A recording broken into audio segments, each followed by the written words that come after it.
Hey everyone, welcome back to the Rawhide Roundup. I'm your host, Heather Dallas, and I have got another awesome guest for us today. I have had him on my list for this podcast since it started, and very excited to visit with him about their operation. You may have seen him on social media with the Tracking Y Ranch. He shows up in some of the Gallagher ads, but they have a family operation in the state of Washington that I can't wait to talk to him about. So without further ado, let's welcome Mr. Jake Yancey to the podcast. Thanks, Heather, and the team at Rawhide for having us on board, and we appreciate being able to tell a little about our story. Yeah, we are thankful to have you as customers. And, we've always told people we cover the whole United States and more with our Corrals, and you guys are definitely proving it clear over in Olympia, Washington. And so, yeah, we appreciate you. I am looking forward to visit with you about your operation. I've always said ranching across the country, everybody does it a little differently. Things are going to look different in Kansas and Nebraska than they do for you up in Washington. So, tell us a little bit about the Tracking Y Ranch and your family-based operation that you have there. Yeah, so we officially started in 2015. We're a first generation cow calf to finish operation. So we market and sell 100% of our beef direct to consumer. We have pretty much a closed herd. We are growing each year, but we started in 2015 with just 8 pairs and basically no property whatsoever. And as we've grown now since 2015, we currently manage just over 1,000 acres, and we're just about 150 head that we're managing at this time. It's been a great little operation, and really blessed to do it alongside my family with my wonderful wife and 2 daughters. So 2/3 of our property are all in conservation easements, and about 1/3 of them are privately owned. And like I said, we don't own any of our properties that we're running cattle on. We run all care leases. So pretty special operation, and pretty lucky it's a little bit wetter over here than it is in Kansas area. Definitely. So tell me a little bit about these leases, the conservation. So you are making sure to control, weeds, grass, keep up with the fence. I mean, kind of what all does that include for you on those properties? Yeah, we describe our program as prescribed conservation grazing, and we specifically use those 3 words, meaningful. We use the prescribed part because each property has its own prescription. Some of those properties, it may be to reduce fire risks. So we're trying to reduce the vegetative material, normally around before the 4th of July, which is when our fire season kind of kicks off here in Western Washington. Some of our properties, the prescription is simply that the property owner wants to see calves born in their backyards. While on the other side, some of our conservation properties have targeted goals for endangered species like the Oregon spotted frog that really needs to be able to lay its eggs in short grasses in the early spring. So with that, we do a late fall graze, removing that vegetative material prior to green up and growth. So in spring, that grass is really short. So each property really has its own prescription, and it's really based on those relationships with the property owners, the relationships with the land as far as what the land can support, and ultimately kind of craft what those goals are. Okay. So I noticed, you're doing the grass and your grain finishing. Is that what you said? Yeah, we do both. We offer both grass finished as well as we call it grass fed grain finished. And we understand and stuff that all cattle pretty much are always grass fed. But the big thing with our operation is at no time do our cattle go to a feedlot. They always stay on pasture rotations throughout that finishing process. So we use what we call drag feeders that we move along those pastures for our grain finished cattle. We don't describe that our operation's better or anything else. It's just different, and what works for our operation and our side of the world over here, and it really meets kind of our customer needs and customer wants. And so you guys are selling beef shares then, is your whole halves, quarters? Is that how you guys are doing it with your beef?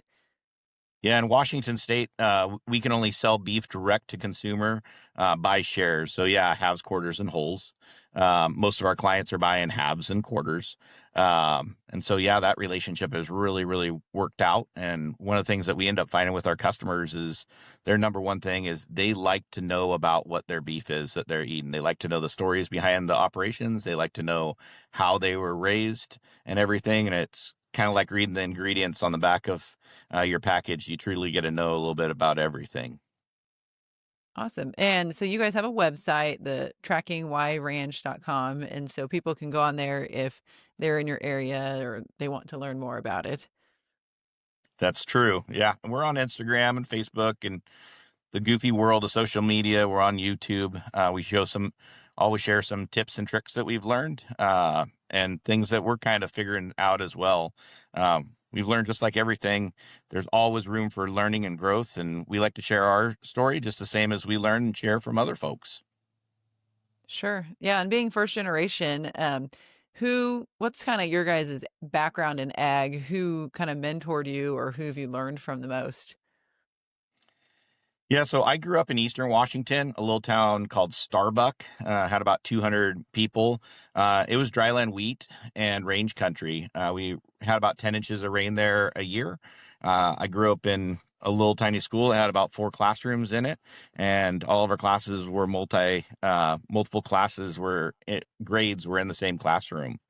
Um, I kind of got into agriculture at that time. Growing up as a kid, that's what you ended up doing. You roked wheat fields by hand. You helped out with cattle and such. Going on to high school, I ended up meeting a great mentor of mine, a guy by the name of Jim Harvey.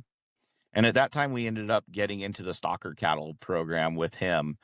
He really got me into doing custom haying. We were putting up about 30,000 small rectangle bales a year during our haying season. And we started getting into stocker cattle, buying cattle in the spring, feeding them out, and then selling them in the late fall, early winter season. I went on for about the next 5 years to manage and work on different cattle operations from Washington, Northern Oregon, Montana. And ultimately in 2001, ended up coming back and realizing at that time I was living a wonderful life. I was making $500 a month, company truck, company house. But I just realized as a hand and a manager, there just wasn't going to be a great future for me and a family. And so I had to make a decision what I was going to do. And so in 2001, we ended up coming back and ultimately ended up starting in law enforcement at that time. So you've been in law enforcement for almost 20 years now, you said? Yeah, closing in on 20 years in law enforcement with almost 5 of that spent in working for Department of Corrections as well. Okay. And so you are working full time and taking care of your ranching operations. So sounds very busy. Yeah, we tell everybody every business has an investor. And when we tell people that, they're like, "What?" We tell folks that every business has an investor. You're one of 3 routes. Either one, your investor is a bank that you've got a loan from. 2, your investor is a family member that's passed down generational wealth and stuff that they've worked for. They've trusted you. They've gave you the head start and everything else. And then the third investor in that is yourself. And none of these are better than another or anything else. It's just different ways of doing business. And so my wife and I both work full time.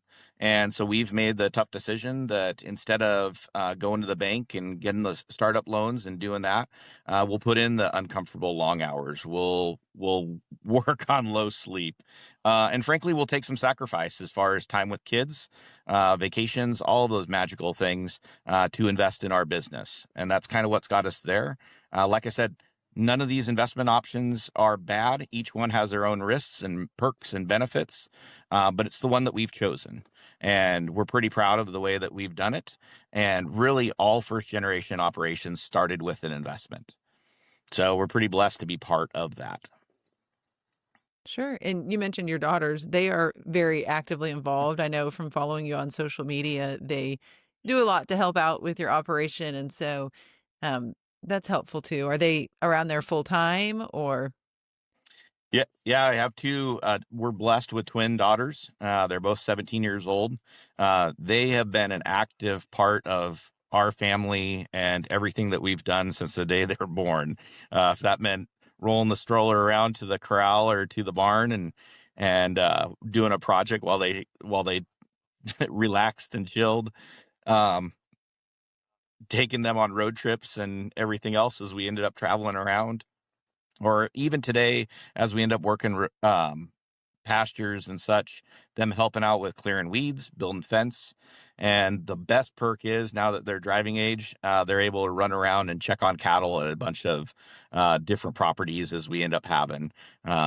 Daughter sent me a photo last night. She was checking on the pasture status at one of our properties. And it's pretty cool, not only to have them to be able to take on some of that load, but at the same time be able to get an assessment from her about how many days the cattle got, what the mineral conditions are, and the body conditions of our cattle. So it's really neat seeing kind of that knowledge grow, but at the same time to have them taking a little bit of that load off of us has been great.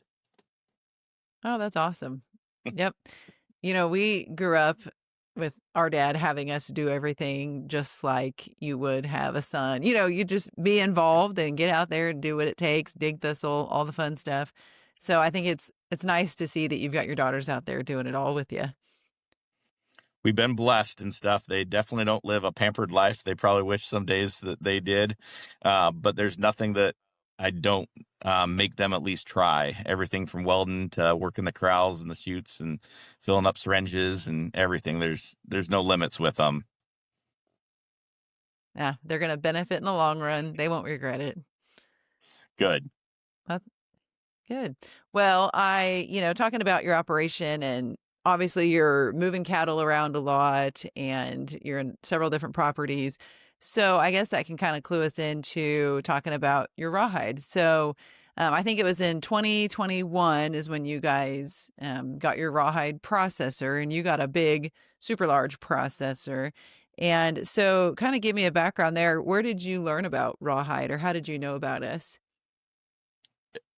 Heather, if there's one lesson I've ever learned in life, it's to buy the best that you can buy the first time so that you don't have to keep buying. And so we did a lot of research into corrals and what was going to end up working. Working at different operations, we've done everything from lodgepole pine corrals to stock panels to pipe to everything. And one of the downfalls with our operation, because we're on so many different properties, our properties run anywhere from 5 acres up to about 200. Our largest property is 230 acres. But probably our median operation is around 40 acres that we're on. So our cattle is not unheard of for our cattle to be moving, our different herds, to be moving up anywhere between a week up to about 2 months that they'll stay on a property. But we have no cattle herds that stay the whole season like a historical operation would, or more of a routine operation. With that, we had to move our cattle and figure out a way that ended up working efficiently. And at the same time, something that we weren't going to invest money in, that was going to break, that was going to need maintenance and everything, and that was really going to be durable in the working conditions that we had. At the same time, we were really looking for something that was big enough. One of the big things I think every rancher wants, and I think it's anybody, is they want a bigger shop, a bigger corral, a bigger truck. And so when we really looking at what we were doing for corrals and such, we wanted something that was going to be big enough that made cattle comfortable when they ended up doing our gathers. So we didn't have turnbacks at the gate. And we wanted something that was going to give us future growth. So we did a lot of online searching. Kansas is a long ways from Washington State. And so we had to look at a bunch of different stuff as we kind of looked at different options and corrals and everything else. What really drew us to the rawhide system was a couple things. Durability was a huge one, with huge, simple pipe-based systems, really durable axle systems that were going to hold up. In Western Washington, like I said, all of our pastures are all leased. Our fields are awful rough. We have a lot of ups and downs and hills and everything else that we end up traversing as we operate in a 4-county area here. And we needed something at the same time. We don't have a gazillion employees. At that time, my daughters were quite young and everything else. And so we needed something that was still strong enough, but also manageable enough that my wife and daughters and me could operate on our systems. We kind of joke that at that time we were, I think our panel pile has probably 50 12-foot standard panels, and most of those have been a collection that we'd picked up over the years and everything else. And we had different systems as far as chains and pins and everything. And sometimes some of the panels were mystery panels as far as how strong they're going to be when a cow decided to give it a go. But it really was something that we needed to figure out an answer that was going to make it easy and quick and practical for us from a cattle operation. And the rawhide was really what sold us. The last part of that really sold us on it was giving us a way that we were able to doctor cattle in the field. We don't run a historical operation stuff with roping and tying down cattle to do treatments. Pink eye is one of the things that we end up fighting from time to time as we end up moving around and grazing a lot of mature grasses. And so we needed a way that was cost effective, that we could doctor cattle when needed on site, instead of our historical system was hauling panels, loading panels at the house into a trailer, hauling them to a site, unloading them, setting them up, bringing the cattle in, loading up into that trailer one cow, hauling them back to our operation where we had a chute or something that we could doctor it, driving it all the way back to the operation, dropping it off. And then we probably were going to need those panels at somewhere else. So then we would unpin, unchain, load all those panels back up, haul them home. And then we had to make the tough decision: were we going to need that trailer that we just loaded all those panels in and needed to unload them and just stock them at the house, or what were we going to do? And so the rawhide solved every single one of those problems for us from day one. So it really was the part of the decision that ended up selling us on it, was all of those things: the durability, the long-term long-term support. It's been great being able to simply call up a family operation and talk to someone on the phone and not go into a phone tree has been magical. And yeah, really couldn't ask for a better. And just simply having a chute there on site that we can do all of our doctoring has really been a game changer. I can't imagine. It sounds like you're the perfect operation to have a rawhide, as much as you guys are moving and doing stuff with them. Well, that's awesome. I'm glad that it can help you out, and that it can help your wife and daughters out. That's they're the ones helping carry all those panels. It yeah, it is simply a game changer. And the other thing that we have loved about it is it's so versatile that we can set it up to simply act as a gathering. We can set up large gathering wings on one side. We can really shape it to whatever our small limited areas are. There's no set program like a standard corral system that you may end up buying that has to be set up 48 feet this way and such. It's been really nice being able to have that flexibility. Yeah, we always kind of joke and stuff. We built some corrals back in the day, back in the panel day, and one of the downfalls was we haul with a lot of smaller trailers, 24-footers and such, and it was not uncommon for us to have to leave cattle in the corral made out of panels while we ended up running to a site and then coming back. And sometimes that trip would take an hour, hour and a half, 2 hours.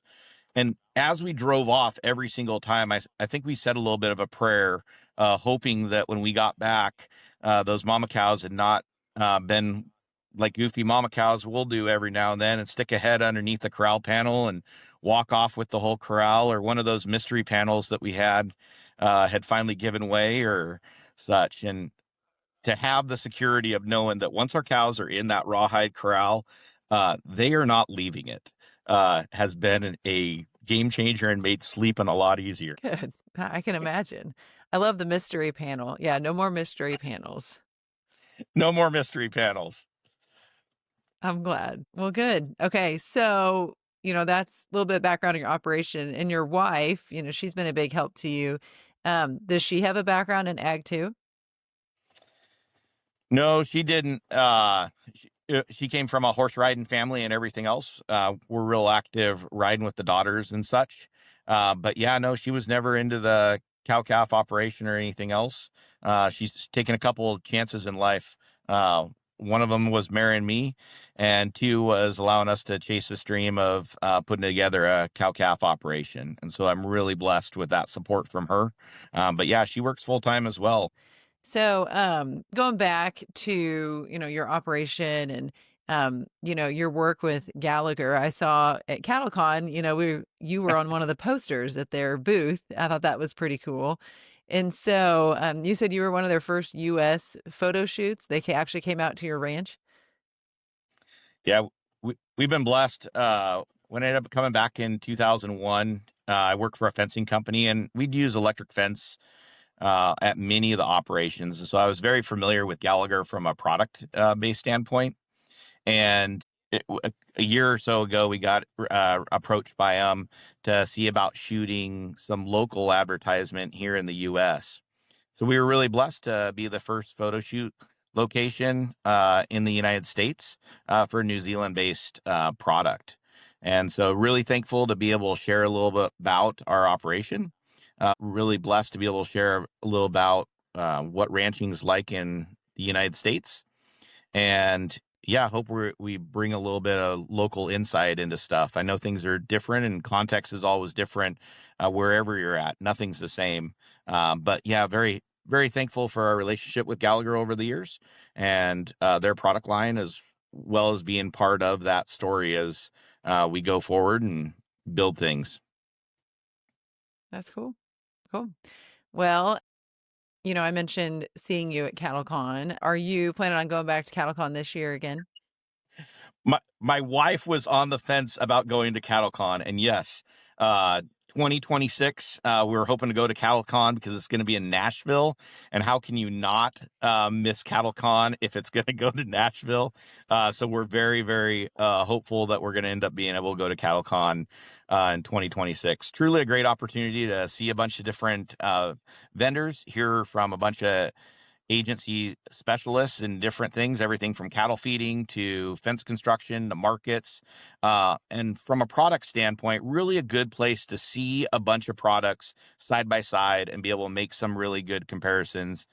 You mentioned, Heather, at the very start of this about how did we end up going with Rawhide. And I think that's one of the downfalls of when you're buying a car, you can go do normally your car district and you can walk from basically the Toyota dealership to the Chevy dealership, and you can compare all those different vehicles and say the pros and cons. The downfall is many times in the beef industry and such, there's not one spot that you can go and see and compare and walk from booth to booth and compare those likes and dislikes and areas of improvement and everything else. And CattleCon really gave us a great opportunity to be able to compare some of those things in our operation, as well as products that we've purchased. So, yeah, we're really looking forward to. I'm hoping Rawhide's going to be there as well. We will be there. We will. And I'm still in the early planning phases. I'm trying to figure out a way to have a Rawhide social where one of those, evenings that there's not a CattleCon event going on. Trying to figure out a place where I can get a lot of our customers together and maybe even potential customers, but just a way to potentially have some live music and do something in Nashville with our Rawhide team. And so I will keep you posted. But I hope that a lot of people go. I'm gonna we'll have to do some marketing beforehand, but I think it's a great opportunity for people to get together. We have fun every year. It's fun as exhibitors for us. I know for you Yep. guys, as customers, it's enjoyable, but even as as an exhibitor, we really enjoy it, and we love having our Corral next to the others. It's a great opportunity for us, and it always goes really well for us. So, Well, we were blessed. We were there helping out with a booth with Working Lands for Wildlife that we were there with. Because, like I said, oh yeah, with 2/3 of our properties being associated with conservation properties, and all those 2/3 have an endangered species on them, we really were blessed to have the opportunity to help out at that booth and share a little about different conservation partnerships that are occurring all across the U.S.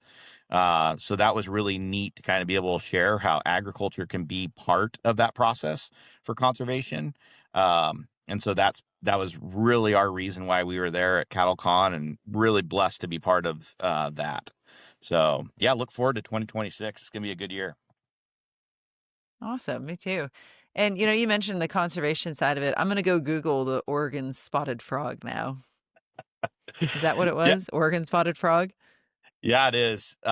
We were blessed. Our first conservation property that we ended up getting, the Oregon spotted frog, is an endangered frog. It's the conservation practice that they initially ended up having was simply, we always describe that um, preservation without management is not conservation. So we use those words very strategically. Preservation without management is not conservation.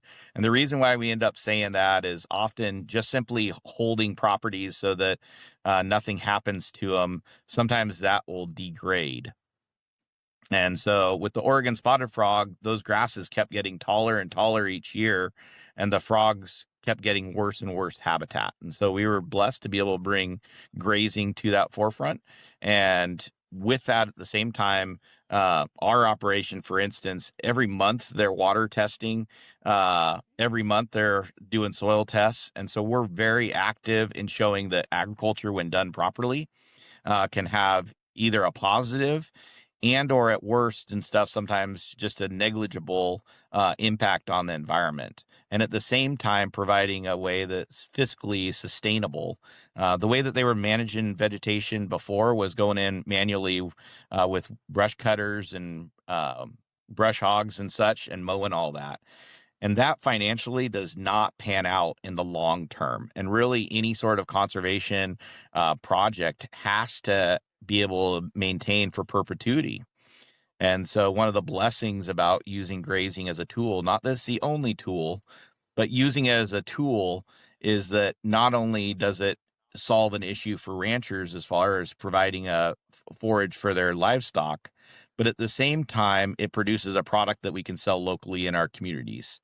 All the Yeah. such, not burning as much fossil fuels as mowing and cutting, and really allowing those conservation dollars, what we believe to be spent on what we believe conservation projects are best on, is preserving property, studying and creating supporting documents that show that practices being used are either working or there's areas for improvement. We don't think that those dollars are best spent with a guy on a brush hog or a guy in a swamp with a weed eater.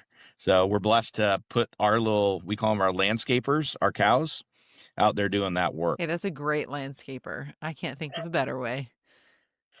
Well, we kind of joke that many of our properties, those cattle are only grazing because we use rotational grazing. So many of those properties, those cattle are only grazing on a certain piece of property for 3 days, maybe 5 days out of the whole entire calendar year. And so we often describe that when we're talking to folks that are concerned about the impacts of livestock.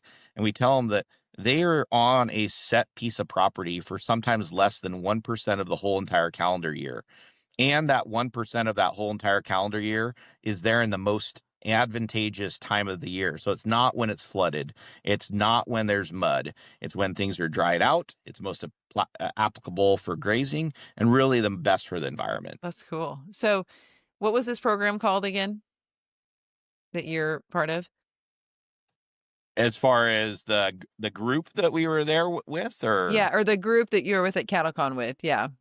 oh, I was there with Working Lands for Wildlife, and it was in partnerships with a group that I'm on the national board for, Partnerscapes. And Partnerscapes is really a Partnerscapes. That's right. yep, Partnerscapes is really a landowner-based organization, really focusing on building and developing those relationships between private landowners and operators, and sometimes government and non-government organizations as they try to work towards kind of the betterment of finding out practices that are working on the landscapes and solving some of those issues for production. Good. No, that's very informational. It's a handy way to look at things. Yeah, well, I'll make sure, and I may try to put that in the description on our video or on the podcast too, so people kind of can learn more about that as well. Um, Very cool. See, you got your hand in a little bit of everything out there with all your free time, with All all my that free free time time. you got. That's cool. Okay. Well, I'm trying to think, one of the things I've been asking some of our customers when they've come on the podcast is, what's your favorite Western? Do you guys watch Westerns? We do watch Westerns. So I think I got to go two different directions with you. One for a classic is Lonesome Dove. Uh, but I think I'll go with a modern Western, one that's Everything That Rises. It's a 1998 kind of B class movie with Dennis Quaid was a star in it, and Meatloaf. But it's a great story with a couple super amazing lines in it about Montana ranching and kind of keeping that tradition alive. Okay. Everything That Rises. That's what you said it was called? Everything That Rises, 1998. I Okay, know I'm you gonna like the ask Dad. classics, My dad Heather. has I know he goes back, but he's typically come across most Westerns and he's a good critic. He can usually see the authenticity and stuff. Um, so I will tell him. I'm gonna pass that on. It maybe is not the most authentic, but it's a great story and it has some has a couple really good lines in it. Okay, noted. I will check it out and see and report back. Okay. Well, I appreciate you taking the time. You went above and beyond today. We were having internet issues and you went and found us a spot with internet. So I appreciate that. Going above and beyond for the podcast. Well, thank you, Heather, and we truly appreciate it. I think we've been blessed. You guys have gone above and beyond and stuff. If it wasn't for having a rawhide base system, I don't know if an operation like ours would really be able to work. It's what's keeping our family going and everything else, and it's something that we haven't had to do work on or anything else. And it's something that at the end of the day, we can fall asleep knowing that our cattle are secure and that we can treat stuff, and saves us a lot of time that we can spend doing better things, even spending some time with family.